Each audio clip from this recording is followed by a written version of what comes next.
Hello, guys. Welcome to Spots of My Mind. Second time guest, but you guys will never have seen that episode because production issues happened. Welcome in Simo Speaks again to the pod. Hey, bro, how you doing? Knockouts are about to be set.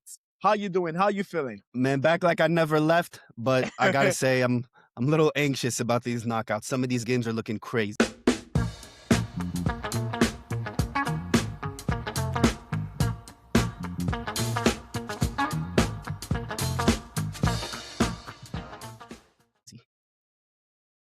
We'll talk about that, but these games are looking like blockbusters, and that's why we're here to have this conversation today. Anyway, everyone, thank you for support. If you watch this, I love it. Thank you, I appreciate it. And the time we're waiting for, the group stage is amazing. The start of the World Cup is amazing. We love it and all. But now this is where legacies are made. This is where paintings and drawings are being etched into things. There are teams that have made it that we didn't believe could make it here, and there are teams that the big boys, some of the big boys are like limping into this thing, like we're not really sure about where they are, and we'll talk about that. Simo Speaks, we're going to go through all the brackets, all the teams and the qualifications for the round of 32. And we are going to talk about Germany, Paraguay. How are you seeing that leading into this, with the fact that I would say Germany, they're looking kind of mid. You're looking kind of mid. So, fun fact, Germany v Paraguay, the last time this matchup happened was in the 2002 World Cup, and Germany won that game 1-0. I think we're going to have a repeat of that same exact situation. Okay. Like you said, Germany haven't been looking like they're firing on all Volkswagen cylinders. This isn't the German engineering that we know about, right? So things are looking a little bit shaky for them. Paraguay, this is a weird internal thing. I feel like after Almiron got that red card for doing this, they have something to prove now. I don't know. This is... He's back for this game, right? Exactly. He's back for this game. Yeah. So I just, you never know. If Germany does win the game, I don't see it being, like you mentioned, a bloodbath. This won't be one of those games. Yes. Same way I feel. I feel Germany have not looked inspiring at all. I think in all their players, probably Nemcha is probably one player that's really stood out for them. There's questions about Kimmich at right back. There's question about, I saw Philip Lam saying Pavlovic is not looking sharp and they should bench him for Kimmich. Or you have all these things with Neuer also just not looking his best self, especially in that Ecuador game and all. And you just have a team that is limping. You have Nagelsmann saying, we played to win, or we wanted it.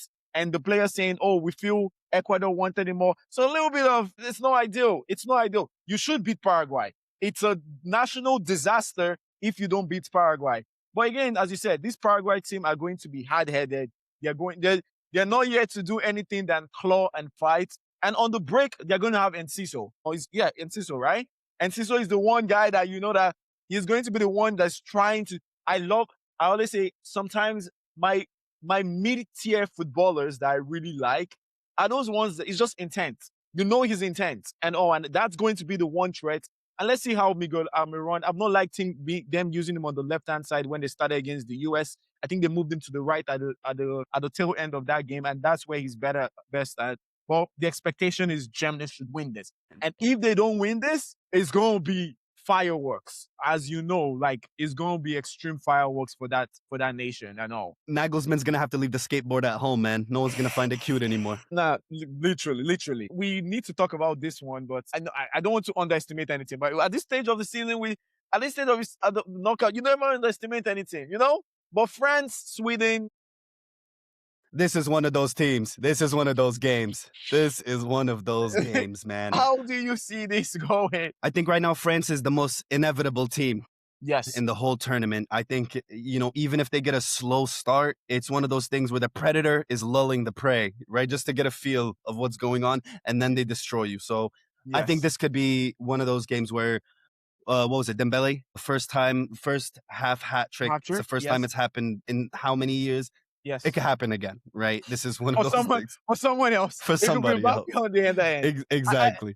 And that's the thing. I completely agree. And for Sweden, it has to be like, I always say sometimes international ball, you don't have a lot of tools. Except if you're someone like France. Most teams, if you even look at all the team, there's one massive gap. There's one massive hole. Spain, no striker. On defense, on wing backs and all. Argentina, defense not really strong. The whole team good enough team, but they have a certain structure about them and all. And you go down the list of all the national team. Netherlands is one team that probably say with the invention of Brobry, they've kind of answered the question at center forward now. When you look at every part of their team, like as really set up and all. But I'm just like, you have Isak and Goik. However way we feel about them does not really matter to me. What matters is you're spending 90 minutes to ensure we are giving ourselves the maximum opportunity to get a result and get a good result, which means you have to just expand the sample size of how much you try to feed those guys. Balls over the top. Like, give these guys enough opportunities to just attack France defensively. And they are great finishers compared to the pack, right? Yeah. Compared to the pack in the world, these are you have two of the best 10, 7 strikers. So just give them the opportunity and let them go. I don't think it's going to be enough. I don't think they have a chance. But I'm saying, if that's the route to winning is that route, right? Defend compactly, frustrate France. And every time you can put the ball over the top, do it over and over and over and over and over again. And test the likes of Upamecano, who is mistake prone. Test Koundé. the life of Koundé. All these guys test their life and all, and that's the best. That's the best chance, and that's what I was saying. And all. And sorry to cut you off. Yeah, but we said France is an amazing team. Their weakest part of their team is their defense. If you could exploit any part of their team, that's the part you should go after. Yes. And football is a very simple game. I'll even say it's not even really their defense. It's the fact that their midfield, it's easy to get to their defense. I don't care how great your defenders are. If teams can bypass your midfield so quickly, it's going to be a long day. And that's what Sweden has to do, man. We're not trying to lose the ball in the midfield to give Mbappe, Olise, all these chances. You win the ball 1-2, 1-2. It has to be that. Give Goik and Isak as much ample opportunities to try to get something against those defenders, 1v1 and stuff like that. But again, as we said, good luck. It's going to be a long afternoon for them. Moving to my home country right now. We have South Africa against Canada. How do you see this going, Simos? So it's a tough one. I couldn't put my finger on which one, which way I could go. I think South Africa believe in themselves, right? Like the results that they've had ever since they started off the World Cup, they've gotten better and better. And so I think that's a sign of a good tournament team, right? You're supposed to peak as the tournament goes on instead of super early on. But Canada's also, they're nothing to sleep on, right? They're not just, you can't just walk over them. Obviously, it sucks with the injury and missing out on a key player. But I still think Canada could squeeze this one out. And so I would have to edge it towards Canada. I also see it as edging to Canada. Obviously, home country, I'm rooting for them and all. But I've been hating on South Africa. And I have to be truthful. What they showed me in South Korea's game, I was like, I was like taken aback. Is it Morkena, the guy who scored the left? There were 2 players particularly that were just like, I was like, okay. As you said, they're picking up some things. They're gaining confidence. The first game was like a real confidence knacker and all. And tournament football happens this way. Second game, they're losing against Czechia. Yeah, and Czechia. They have a penalty in the 89th minute or something like that. It's 1-1. All of a sudden, momentum is up. Belief is up. All these things is up. And they go play South Korea with that belief. They deserve. I was rooting for South Korea. And 15 minutes into that game, South Africa were like, oh, no, we're here. And they really deserve that win against South Korea and all. So I agree. Like, nothing to switch off. Canada, you should be the better team. Yeah. Canada, you should be the better team. You should use your experience with Jonathan David, with Laren, with Musakio, with I think Alfonso may come back this game and all. Okay. You should be able to press this team and make them uncomfortable. But this team is comfortable playing that way. They did the same thing against South Korea and all. So we're going to see, I think Canada edges this, either a 1-0 or either a 2-1. And one last thing about that game. It's kind of a shame that they're not going to be playing in Canada. I think that is a bit disappointing. That is one of the most stupid things we've seen this World Cup as we keep enjoying the football. Something reminds us of how dumb some things are. Why is the host country not playing home? Why am I host country playing my first knockout game? I topped the group and I'm going to play in LA, right? Yeah, LA? I think so. Yeah, That's ridiculous. It's not even Seattle, because Seattle is close to us, right? Yeah. It's not Seattle or anything. it's LA. Like it's one of the most ridiculous things and all. And I just don't know. And again, I blame the Canadian FA. You fight against that. Like Yeah. it's on you guys to fight. Like, don't accept that. Like, why? Who accepted that? I don't know who accepted that. But yeah, woohoo, I'm gonna leave the floor for you for this one. Netherlands, Morocco. This is whew, It's as gonna be. before I let you go, I am happy I have no horse in this race. I get to just sit back like this and just watch the game with no tension. How are you feeling, Simo? I think this is going to be one of the bloodbaths, depending, and it might go both ways, right? But somebody's going to get a red card. Somebody is going to get injured and wheeled off. Half of the team, the Moroccan team, are Dutch diaspora. These guys grow up in the Netherlands. There's a lot of emotion right behind all of it.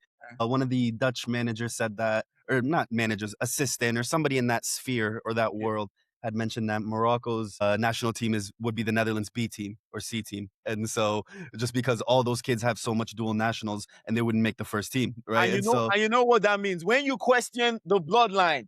Yeah. When you question the bloodline, you something is coming. Something is coming. That game is going to be, yes. They'll be worked up. They'll be fired up. Netherlands are strong and they're firing on all cylinders, and strong is me trying to take away from them. They are a great team. They're playing world-class football right now, total football, the Dutch way. They're doing what they do all the time. Morocco is less defensive than before with this new manager, Wehbi. He doesn't like to, like I said, park the bus or be as defensive or conservative when he plays. He's definitely more open. He likes to take risks. And so I do think we could score a goal or two. I don't think that they would be an impossible team to score on. To score against, yeah. Yeah. On the other end, though, I do think we will be letting up some goals. And something I have noticed is Amrabat is turning into World Cup Amrabat again. And so this is nice to see. Yeah, he's stepping it up. Back. Exactly. So we see him every 4 years. And I like them a lot in the Haiti game. I like Mizraoui these last few games too. So I do think defensively, I am kind of confident a little bit that we could probably do what we need to do.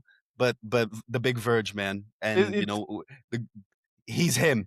It's gonna be a really, really like intriguing game that I honestly feel it's a pick 'em. It's a real pick 'em. I don't really know. Penalties. I could see it going to penalties. It could easily go to pens, and it could be a 2-2 game. It could be like it's the range at which this game can go. Because if one team comes out dominant in this game, like if one team is dominant, like has a dominant win, everybody watch out. Yeah. Because completely watch out, because these two teams are really, really good.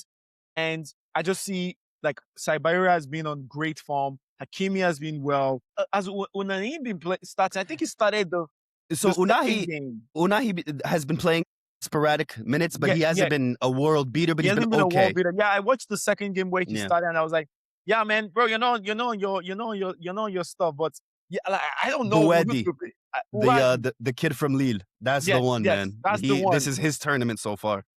Man City are knocking at his door right now. And I'm gonna burn down Man City State. These guys, I can't have anything, bro. Nah, as a United fan, we get the Amrabats. They get the Buadis. So I don't know who to pick. I really don't know who to pick in this tight game. I think it's a really tight game. Two intriguing teams. And as I said, I love the fact that I have no horse in the race. In the knockout stages, especially in the World Cup, I'm sorry, for my health, for my own health, it's very important. I don't have too many horses in the race. I don't want to be. Yeah. I don't want hypertension, bro. No, it's not good. This one, I'm just gonna sit down. I'm gonna be praying for you, brother, because I know you. I know that game. I know that game. The game is on Sunday. Sorry, the game is on Monday, 9 p.m. So yeah, it's gonna be a great game. I'm looking forward to it. This is one of the best. This with another matchup is probably two of the best matchups that we're going to have this knockout round.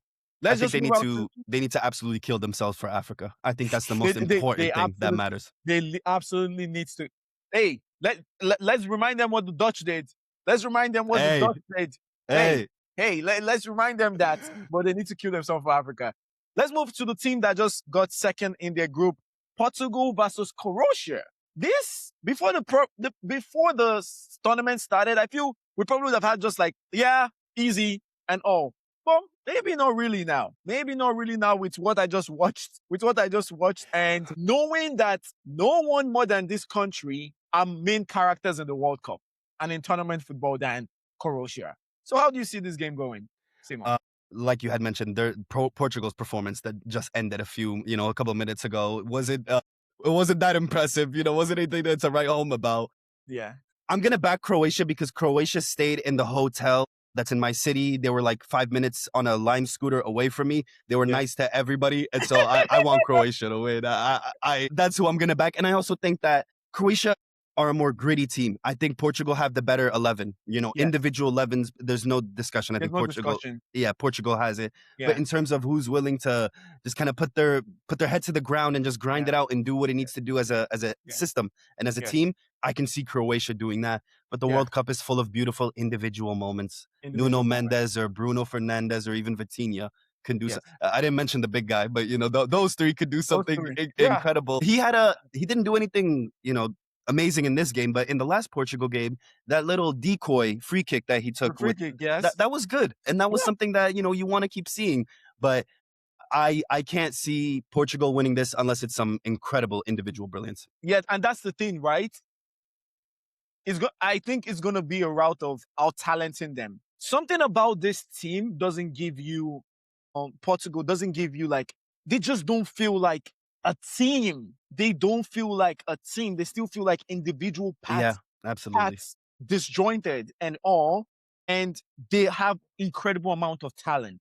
They have incredible amount of talented players, but you don't see that fuse, that chemistry within the play. Because why is Lemar and John Arias dominating your midfield? Yeah. Why are this? And I love these Colombian players, and I will talk about Colombia as we move forward and all. Because if you watch CONMEBOL, you know what this team is. This is serious. They're serious. Right? They're serious team. But we have to ask that question, right? We came to this World Cup saying, Portugal, if you're not the best midfield, it's Spain's midfield, right? So my question is, how is Arias? How is the ghost of James Rodriguez? How is Jefferson Lemar, who is a bench player in Crystal Palace, dominating your midfield? How are those players leaving the game, getting substituted, and they're bringing in, what's his name? I really like him. This guy? Richard Rios. And they're bringing in Quintero. And the same thing keeps happening. The same domination of your midfield keeps happening. Why is there a big gap between the midfield and the defense? So there's these questions I'm asking about Portugal because, yes, I should come to this matchup and say, you guys should beat Croatia. This is not the.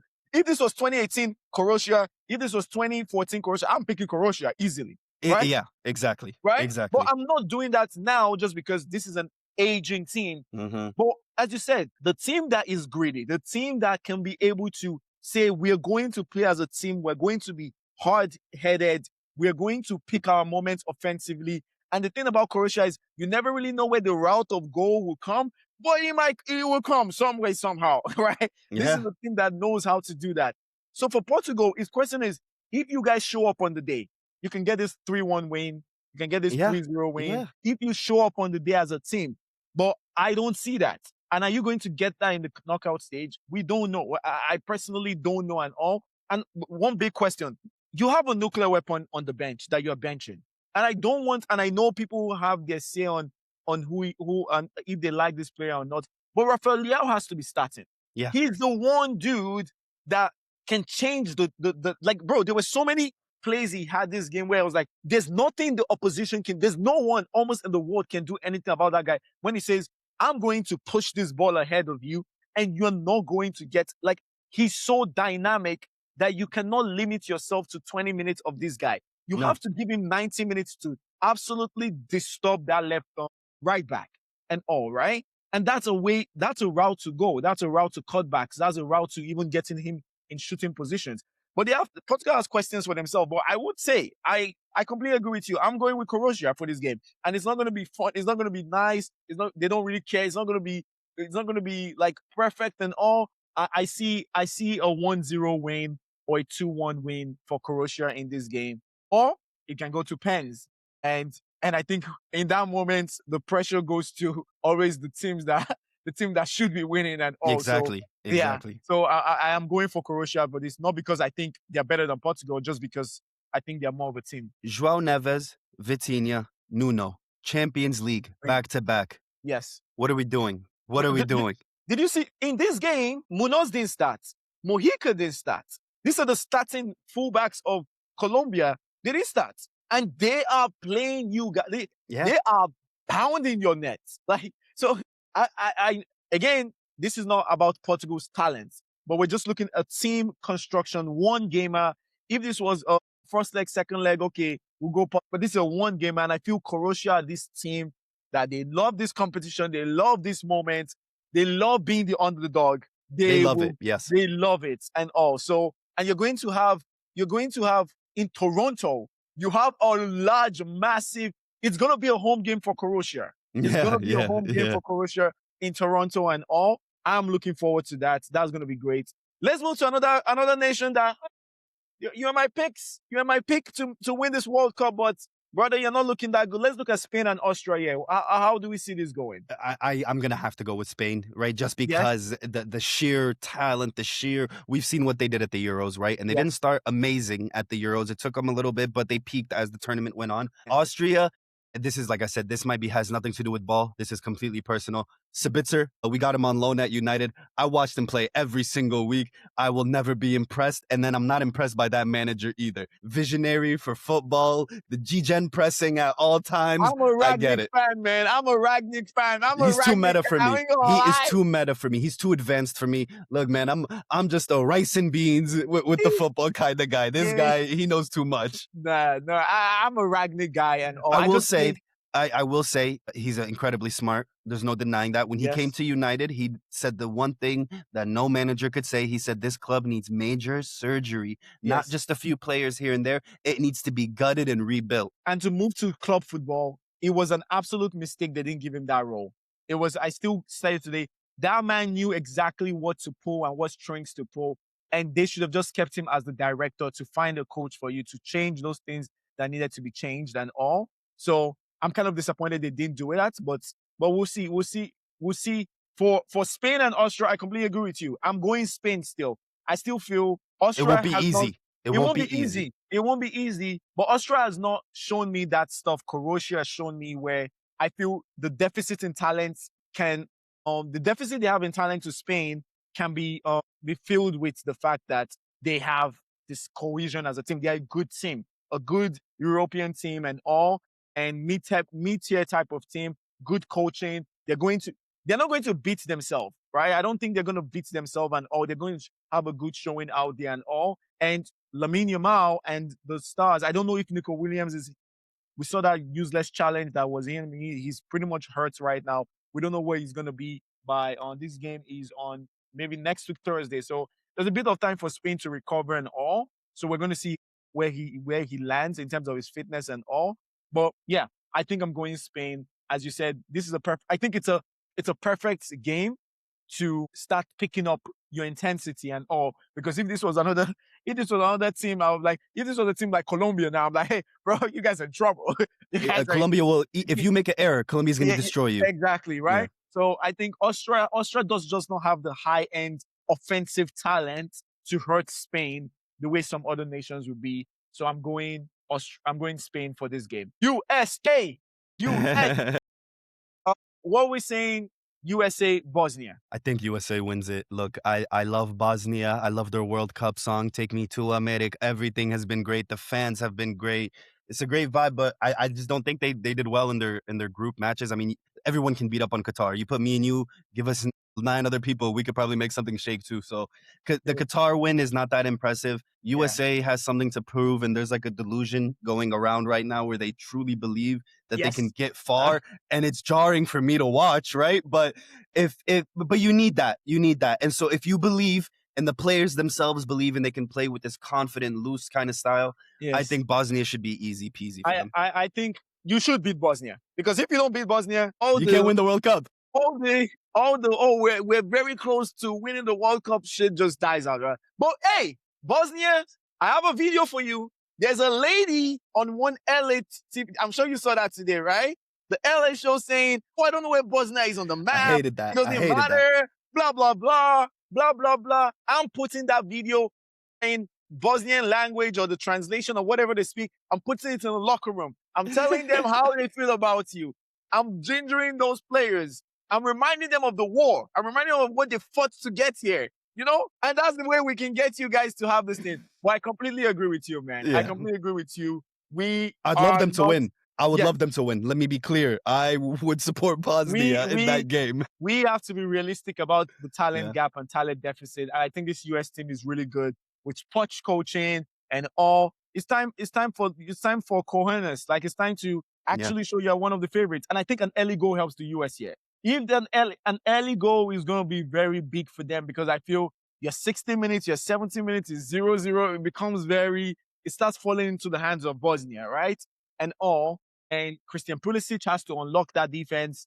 It's going to be a very rigid, low block Bosnian team and all. So we're going to see what the US are, but I expect them to win. You're in San Francisco, a great place to have your first knockout game and all. It's going to be 90, pretty much 100% US fans in there. It will be a disappointment. Like, I can't even talk about the disaster this would be if you don't beat Bosnia and all. But I want to say one thing.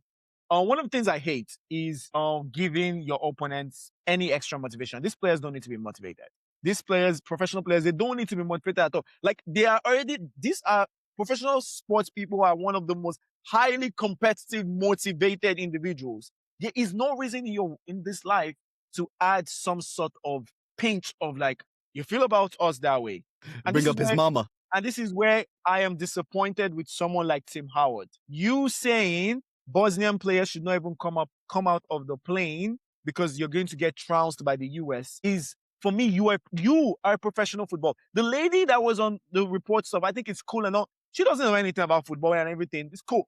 But you as a professional footballer should know that the worst thing to do is to give any sort of added motivation to that. And I'm so disappointed in him. And I'm not saying, this is going to make the Bosnian players so good and everything. But no, it's a level of disrespect from another professional footballer that they would take like, huh? What do you mean we should not? Like, we've earned it here. We took the route through players. We've battled. We beat Italy to come here and all. And we're here and we're in a knockout stage and you're saying we should not even get up. That for me is disrespectful. He should know better. And I feel you put your team in a place where you shouldn't be just don't give the opponents added motivation. And if I'm the Bosnian coach, you know what I'm going to be playing in that locker room? That video. That's why I'm going to be playing that. I'm not. We've done tactics. We've been together. We've been together for so long and everything. We touch few points and everything, but we'll play that video. And that's all I'll say about this. Moving on. Belgium, Senegal. It is time. You are killing yourself for Africa in this game. Senegal, we accept the way the group stage happened. We know it didn't go as well we wanted it. There were few mistakes. There were few things. You were benching some players that you're not meant to bench. You're playing some old guys you're not meant to play. You got to the round of 32. Can we show we are African champions? Can we stand on people's head? And no better team to do it geopolitically wise than against Belgium, right? So let me know what you think about this match. I'm going for Senegal. I think Senegal wins this game. I'm going for Senegal too. Let me be very clear. I think Papa Theo has one big mistake. You need to stop relying on the old guys. I love Ilman Ndiaye. I think he is an incredible player. I watched him at AFCON live. I remember being like, he keeps doing this, he's going to score a goal. 5 minutes later, he scores a goal. So this is a player that I believe in a personal level. So everybody except him, Papa I don't know. I don't know what the question is. You play him, you win. That's how I feel. He's a spark plug. He's the person that can beat 1, 2 players, 3 players, open space for you. You start him. Yeah. Lukaku still got it. Lukaku still got it. And those Egyptians were scared, man. Egyptians were scared. Yeah. He's going to love this matchup because there's a lot of wrestling. There's a lot of testing.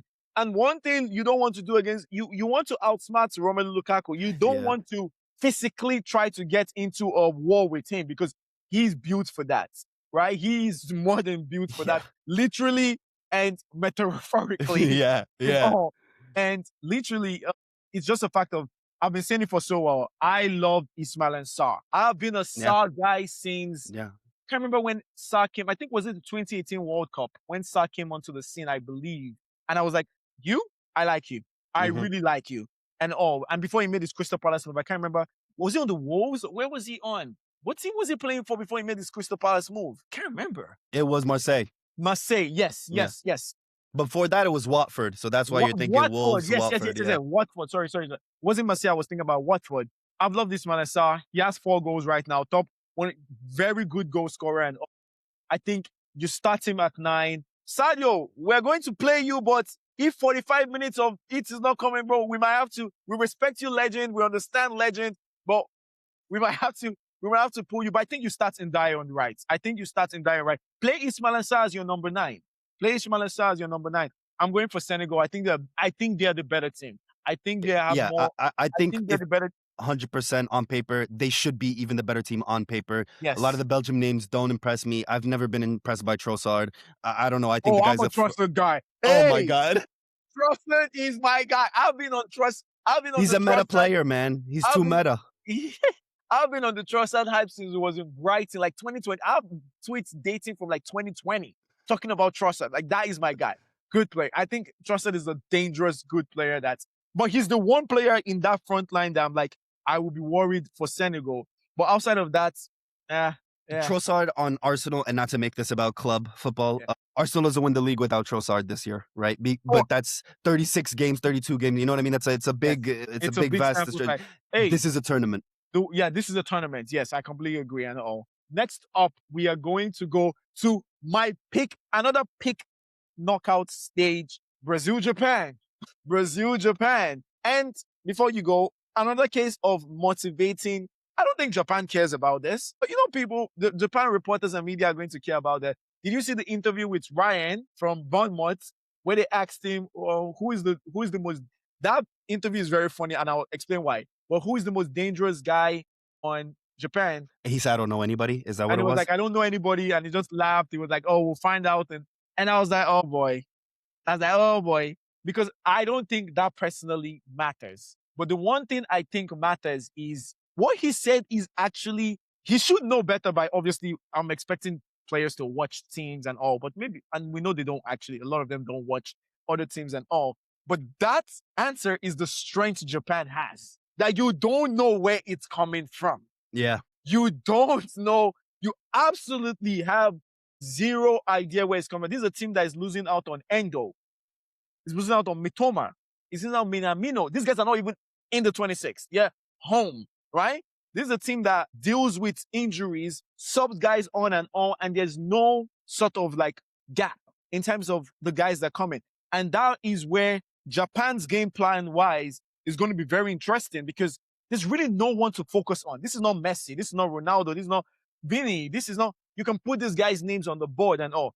Japan just play a style of play where they are disciplined offensively, disciplined defensively, and the speed at which they do these things is lightning quick. They do both things. You don't see international teams doing those things that quick on both ends. Where are you standing with this team? Vini has been amazing, and we'll talk about the Brazil part, but where are you standing with this knockout round? Brazil should win just off strength and individual brilliance. I think individual brilliance means so much in football when it's working. Yes. If it's not working, you're screwed.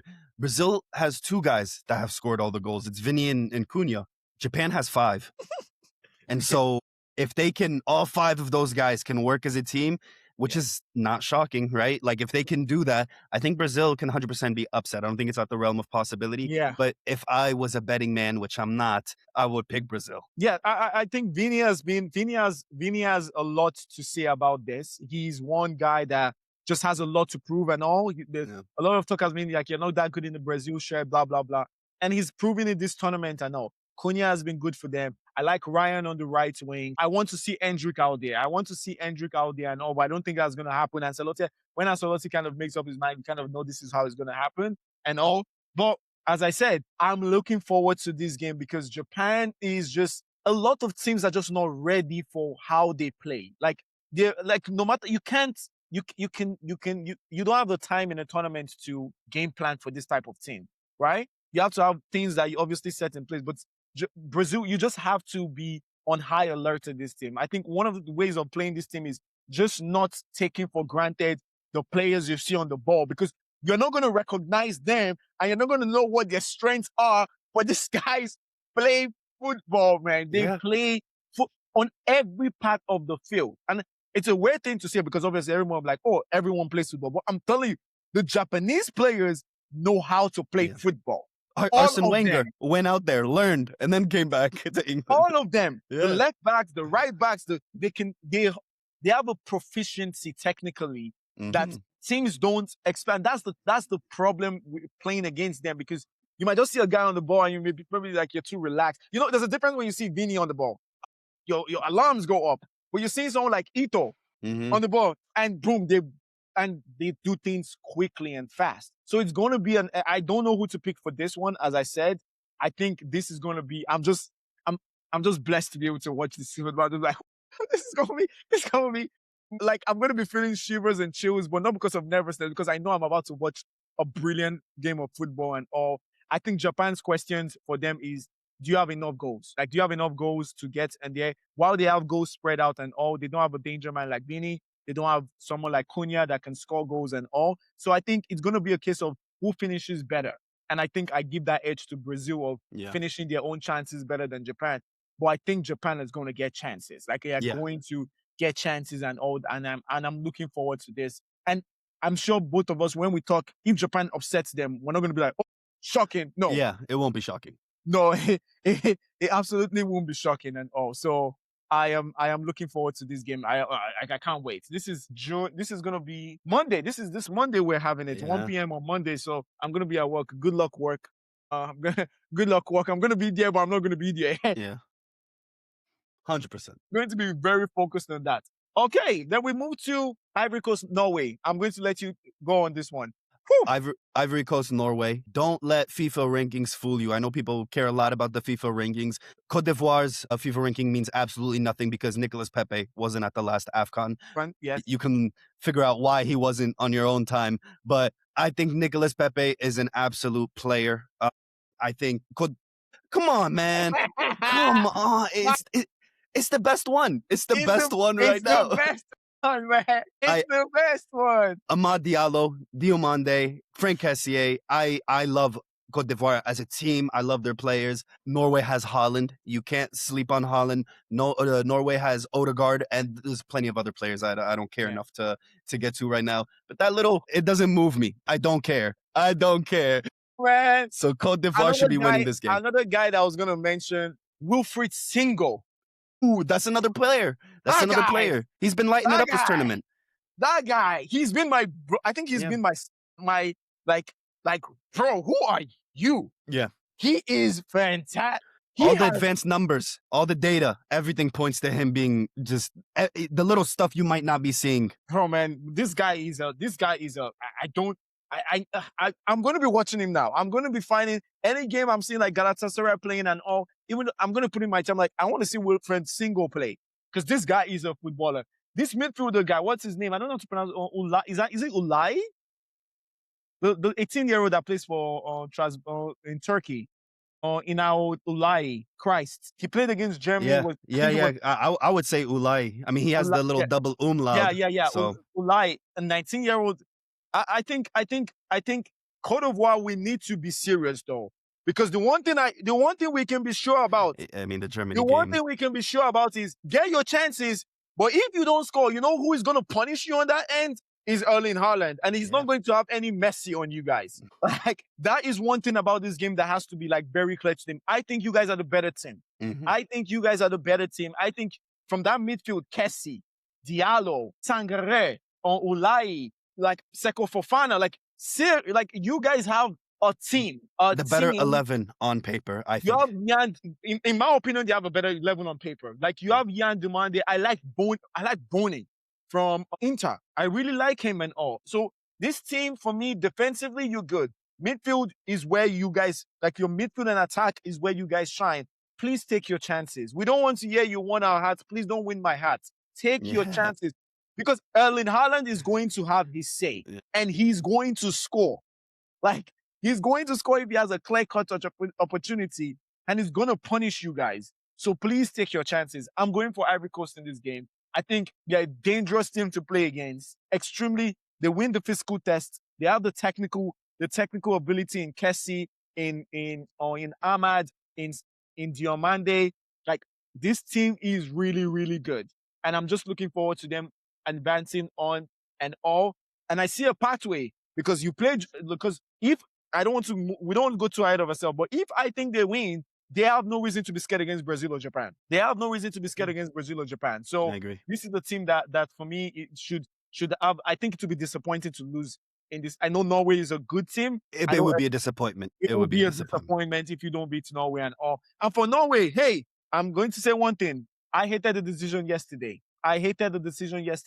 Benching 10 players against France because you guys thought you would not win. Yeah, I mean, Holland mentioned it in an interview. I thought it was kind of funny. I didn't know. He was being sarcastic. Me too. I didn't know they were being serious. I didn't think they were being serious, but my thing was just like, for me, this is a federation and coaching staff kind of decision. And I just feel, what are we doing here? It's the World Cup. You guys have not established yourself as some sort of powerhouse to just be like, oh, we're going to take a thing and we're going to play 10 players. Why not go? I'm not saying you can win, right? I'm not saying you can win, but I'm saying your belief is we want to compete.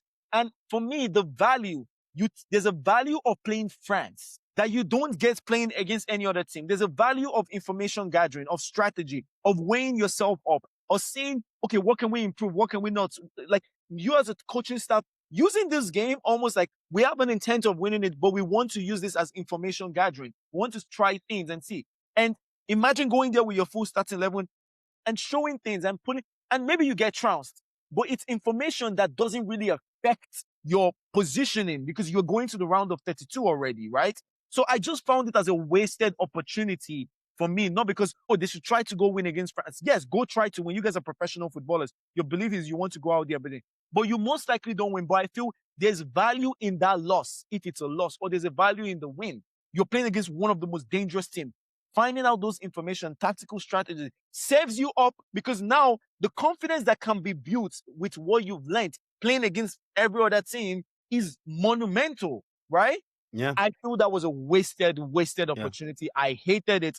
And if you won, you'd have probably had an easy bracket. You'd have played Sweden. Hey, just to add to your point, iron sharpens iron. So thank you. You need to see Holland go up against those defenders. You need to see the center midfield go. You need to see yourself go up against them because then you will be better for the next game. You will better for the next game. This weird cope I have in my heart right now about the Netherlands game is that Netherlands' last match against Tunisia was so bad that they gotta be kind of foot off the gas a little bit. That's the mental little cope I'm doing because I'm like their group wasn't incredibly hard.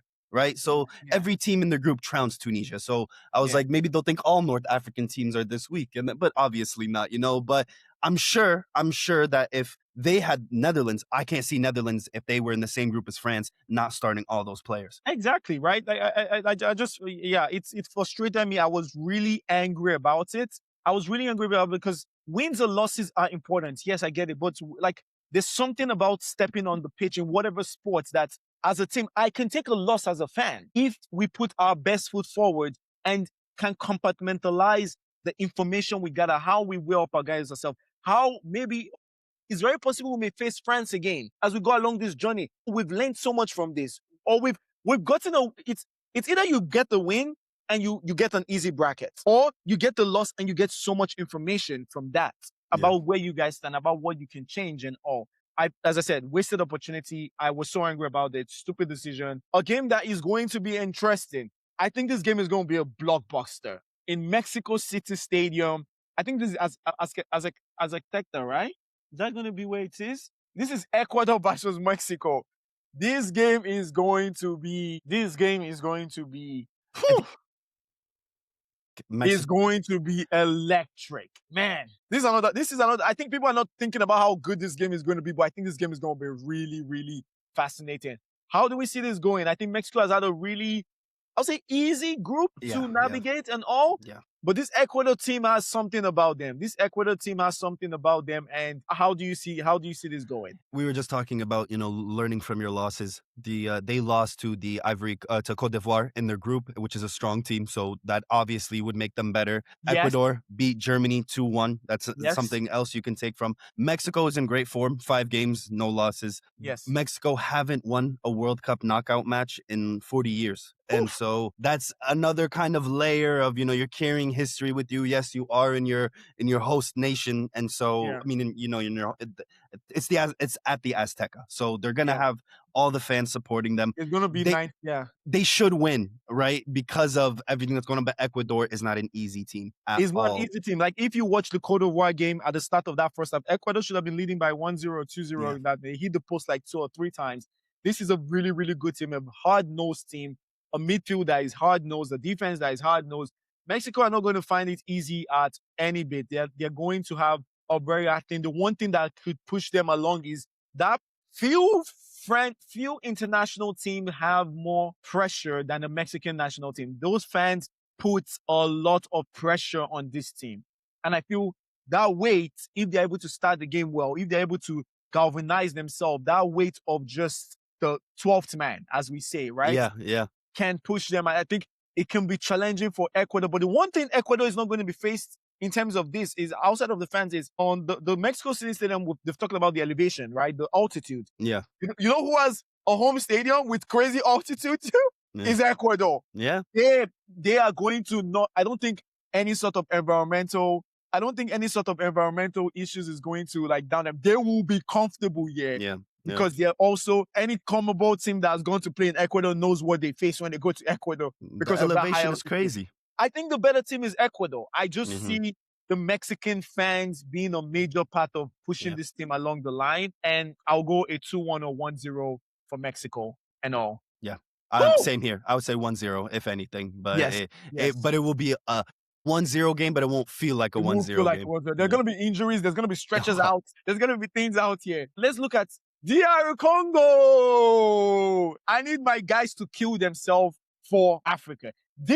If they kill themselves for Africa, if they do it, no other African team will need to kill themselves again. Yeah, this will be the one. This will be the one. So let's look at England versus DR Congo. I think we know who wins this game. Yeah. Right? Yeah. I think we know who wins this game. Well, how are we seeing this game going? Congo just had a really, really good win from behind against Uzbekistan. We saw with another great goal, a double. That's 3 goals now and all. So yeah, it's going to be very interesting what happens with this game. But how are you viewing this game? So with Congo, with DR Congo, I love Chancellor Mbemba. I watched Morocco at AFCON like 2 years ago. He was fighting with our manager. I love this guy. Like, I love that kind of personality that somebody has. Exactly. It's so much fire. It's hard. Yeah. And I just have to respect this. So obviously I would want Chancellor to have a great game. I would want the team to have a great game. Yes. At the same time, I haven't been impressed by England. Nothing they're doing is like, knocking my socks off. Yes. If they beat DR Congo, it might be 1-0. Or maybe in penalties or extra time. I can't see these guys doing something so crazy because, the Alexi Lawless and all these other guys love talking about African play styles and how we become more defensive and conservative. Sure, fair enough. Yeah. But if Congo were supposed to do this, if Congo, say they were to do this, I can't see England breaking that low block that easy. Yeah. Whoever is on the left wing, good luck. You have Wan-Bissaka to deal with and all. Yeah. I think these are going to be a classic case of the talent speaking for itself. I just think England wins this game. I don't know how they win it. It could be, you don't know what, you might get a blockbuster game. An early goal for England just probably opens the floodgates kind of thing and all. But you have Jude Bellingham, who continues to be a difference maker for this nation. And it's funny people were saying he's not in the 11 because I'm like, bro, you don't have a guy like this that is a complete difference maker. I have my problem with Jude. Bellingham, but one thing I've always said, there are few dynamites in the sport around the box than this guy. This guy is dynamite in the front of the box, around the 18-yard. I call him sometimes, my slander name for him is actually praise to his skill set. I call him Belling 9. I call him Belling 9 because I think there's a future of this dude being a second forward, a Muller type. Yeah. Then he's a center. I don't believe in him as a center midfielder and all. And I just think Congo, I'm more going into this with my heart. If you guys do it for me, whoo! As I said, Congo, you win this game, no one will have to sacrifice themselves for Africa again. This will be it. We're done. The whole coach and everything, we got everyone would use you guys as the historians, the pick of we killed ourselves for Africa forever and ever. So and it would be great for dual nationals. Listen, think about how many kids coming up in the English system right now. Yeah. They wouldn't even waste their time trying to be like, Yes. let me go play for England. I've seen Congo, you know what I mean? I've seen my second nation. This is a waste of time. Yes. I look at somebody like Nketiah, and I'm like, you man, what did you do? And you let's know, not talk about those guys. Piss me off. Like, Yeah, those yeah, ones yeah, piss me off. Those yeah, ones yeah. piss me off. You know, he's at the Ghana games. Yeah, whatever, bro. Whatever. That's where you should be. Sit on the bench. He's on the stands. Sit He's on in the the stand. stands. Sit in the stand. We don't want to see you close to this thing. I'm sure you want to play for the Three Lions, right? How's that going for you, bro? Nice one. I don't want to talk about those guys. Yeah, I'm picking England to win this game and all. And yeah, I just don't think it's not gonna be cute and nice, but I think they do it. And oh, let's go to the darlings of the tournament. The darlings, I'm so happy for you guys. Round of applause, man. Round of applause. One of the most fearless first-time nations we've seen in the World Cup. It's going to be the world champions, defending champions, Argentina versus Cape Verde. First off, we just have to give that team, like, as I said, congratulations, man. This team has really shown, like, it's not good to be cowards in any part of life, but they are not cowards. Like, the way they've played and all, it's just been inspiring. There's inspired a new generation of Cape Verdeans. I'm sure there's so many kids right now, like, man, I want to be on this stage. I want to represent my country. I don't want to look at, I think most of them are like Portuguese or something like that. I don't want to look at Portugal for, no. This is the shirt I want to rep. Let's just talk about Cape Verde for a second before we talk about this tie and all. What do you have to say about just this run that they've had? You mentioned it, the darlings of the tournament. Everybody loves them. I mean, they quite literally came out of nowhere, right? For most people, there's so many people that had no type of They didn't think this would be the team. You know, most people didn't think this team existed. Even that when is in its own conversation, right? Like for me, I really thought maybe this would be a Haiti. You know, I thought this would be Haiti's tournament for, you know, because of the diaspora and everything, but it's been Cape Verde through and through. And so the showing they've been doing, I really wanted them to take away 3 points against Saudi and Uruguay. I just, a draw is good, but I would have loved to see them pick up 6 total points. I think it's going to be, I just hope it's not a bloodbath. I hope this is a beautiful game. Messi takes his jersey off at the end, gives it to the keeper. It's one of those. I want it to be all love. You know, it's unfortunate this is who they had to go up against. You know that, what's his name? What's the guy that did Blade? What's his name? Oh, fuck. That's the main character of Blade. The character that he's crying when he's shooting the guy. He's like crying. I was like, oh, you talking about Wesley Snipes in New Jack City? Wesley Snipes, yes. New Jack City. He's shooting the guy and he's just crying and all. Cape Verde, I just think this is the end of the road. It's been an amazing story. But the one thing, who better else to be eliminated by? The one thing, yes, like there's no shame at all. Yeah, like there's no shame. History is gonna be like the only team that knocked out Cape Verde was the defending champions. Yeah. And but it's the one thing that I would say is this team has shown me that they're not going to come to this game just accepting. They are absolutely not going. This team they will attack. They will go on the counter. They will defend for their lives. They will put body on line. It's not going to be a simple game for Argentina and all. I think Argentina talent and team play, and Argentina has that. While their talent is not high level talent, they have good enough talent where they are also a very cohesive team and all. So it's a question of just going to be their talent shining and all, and just them being the better team. But Cape Verde are going to put up a fight. Like 100%. It will not be an embarrassment. It would not be an embarrassment. And even if it's an embarrassment, you're going to see these dudes, the way there's something wrong with them. They attack. It was 0-0 against who yesterday? Against, who was the other team in their group? Against Saudi Arabia and all. And they were still attacking. I'm like, bro, like you guys shouldn't lose this game. And they don't know different. They don't know different and all. And everyone is so proud and happy for them and all. And let's move to the next game. Another, bro. We are getting so many African teams. They said they needed to limit our spots, bro. Hey, they said we should get few spots, bro. Give me that. They said we should get. Wait, how many can I count? 1, 2, 3, 4, 5, 7, 8. 8 African teams. They said that we should limit our spots. Like 8 out of 10 African teams made the round of 16. Come on, so, man. put some respect on us, Come man. on, man. And fuck Gattuso, by the way. Hey, yo, dude. I have to say, yeah. Like, shut up, man. Shut up, man.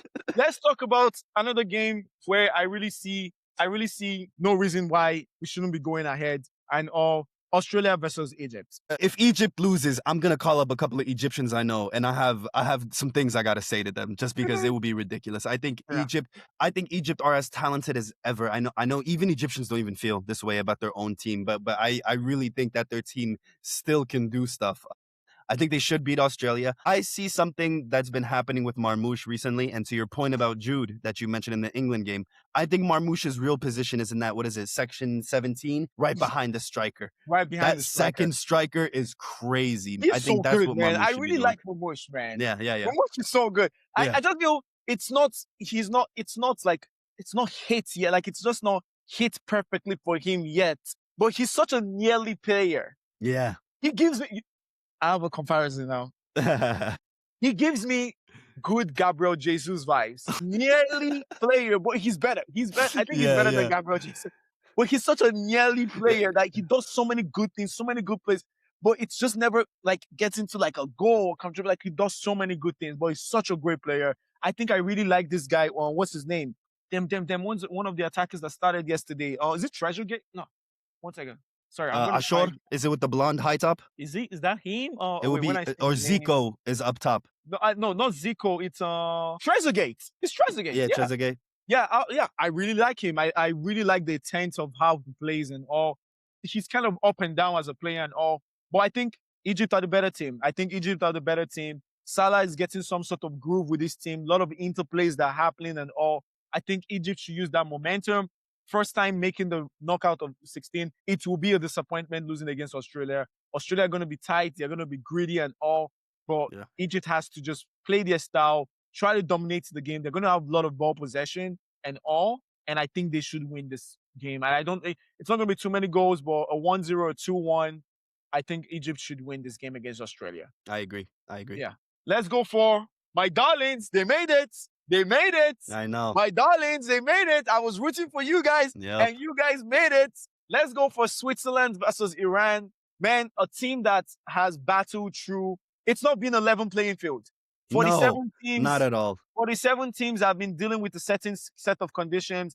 One team has been dealing with from the media, from traveling, from everything. Protests at the game, wall, outside the game. Unable to have their physiotherapy, their team with them, or traveling 24 hours before games, less recovery, and they battled. And there were so many games they should have won in this group stage. And I'm so happy that everything Teremi said in that locker room, and one of the other players, I don't know if you saw the video of them motivating the team and all before they played Belgium. Mm-hmm. I'm so happy for them. I'm so happy for the nation. I hope Iranians have seen these players like really show up for them and show that fight and all. And I'm happy they're here. I think it's a win. It's a successful tournament already for them.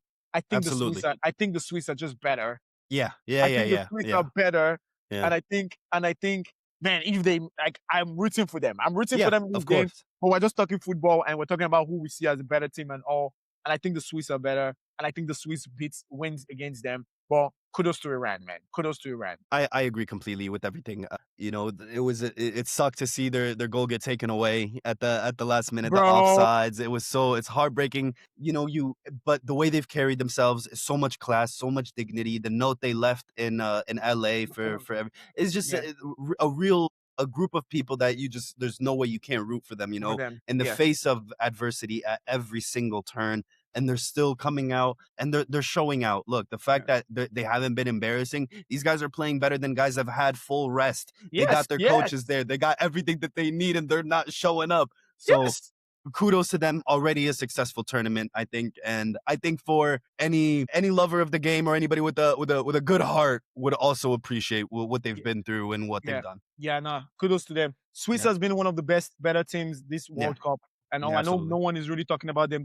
They're almost in that. They're like Croatia light. They're under them and all. Have veteran players. Have a certain style that they will play. They will put their best foot forward. The Swiss are not going to beat themselves. And you have to come get it. I think Iran are running on fumes as the games as the games keep on getting closer and closer and all. They have to Thursday to recover and all. But the one thing the Swiss best know is you're gonna have to work for it and try to get this win against them and all. But I'm picking the Swiss to win this game, and unfortunately, I think that's where the run ends. Yeah, but I agree. I would want better. Like if it's not the case, I want Iran to win, and that's what my heart wants. But I think my head says Switzerland. Ghana Nation. I'm sorry, this is where the road ends. Hey, yo. Hey, I love my brother so much. You guys had fun today. I saw all my friends at the game. They're having a good time on the story. They're having a good time. How do we see Colombia, Ghana going? I'm not trying to get in trouble, man. Like I'm gonna have people text me Kwasia immediately as soon as this gets uploaded. So I'm struggling to even figure out a diplomatic way to say it. I'm so happy Ghana, came to the tournament. They showed up. Yes. They had a great time here. Their fans are such diehard and they're loving fans, but Colombia is a soccer football nation. They are serious about this. This is something that they bleed and breathe. And while all African nations do it, Colombia does it at a level where it's just always going on. They got some black brothers on that team, bro. Don't play games, bro. Yeah. They got some gangsters on that team. Yeah, man. Don't play like this is an impressive nation, bro. Mm-hmm. They kind of have slapped us like, oh, where did it come from in a way? But you saw the Copa America run, you saw their run in the qualifiers and all, and they've just been what do you call it? They've just been a really they're a really good team. Yeah. Like they're a really, really good team. Like the way they run their midfield, the way they attack. Lerma is one of my favorite players. Brideur said something today. This is the only criticism I have for them is Colombia loves foreplay too much. At some point, you got to shoot the ball. Yeah. And but they are just a really, really impressive outfits right now. Mm-hmm. And I'm sorry, Ghana, you guys just don't have good enough amount of footballers right now. It's just an 11v11 thing. It's an 11v11 thing. And Colombia, outside of Semenyo, Colombia pretty much, it's 10-1. Literally. It's 10-1 of just better players on the pitch and all. I love Joan Arias. I love Lemar. I love the whole team. I love Mojica. I love Luis Diaz, his father. I love Munoz. I love every part of that team. Quintero comes in for James Rodriguez. They don't lose the long passes. They don't look like they have so much going for them as a team. Mm-hmm. And I'm like, good luck playing that. Yeah. Whoever is going to come out to play against this team is going far. Like, I will be disappointed if they don't make a quarterfinals and potentially a semifinal. Teams are going to struggle against them. And as I said, like, they didn't play the two fullbacks today. Mm-hmm, I was tweeting before the game against Portugal. I'm like, if Munoz started this game, they would have been in trouble. 100%. And Munoz came in and immediately the first Liverpool was Ruben Diaz having to make like a goal, almost a goal line header clearance and all. So Colombia are going to beat good. I don't like this is one of probably in all the games we've talked about. I'll say Argentina, Cape Verde. Yes, we have a feeling about. This is another almost like a sure banker for me where I'm like, I will be shocked if Ghana are coming out of this game to even an extra time on this night. I think this is going to be over. It's over in 90. I think it's over in 90. And in 30 minutes, you're going to just know this is going to be a long day for them and all. So happy for my Ghanaian brothers. Happy for my Ghanaian sisters. There's been a great tournament. Beyond doubt, like Ghana seems to somehow, somewhere, I think this is one of their least talented teams. And somehow, somewhere, they come to the World Cup and still try to make some sort of noise. And which is nothing but respect, Nothing but respect and all. So, like, this is, like, there's games that I'm just looking forward to. The Netherlands-Morocco game, the Portugal-Croatia game,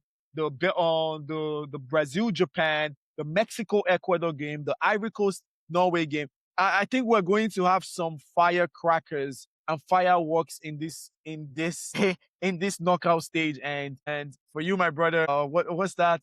What's that word the FBI guy said? The FBI guy said, "Oh, I'll see you in Valhalla" or some shit like that. Oh yeah, I'll see you in Valhalla.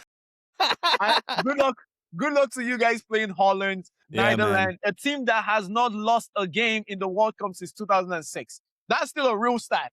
It's a real thing that's happened that these guys have not lost a game since 2006.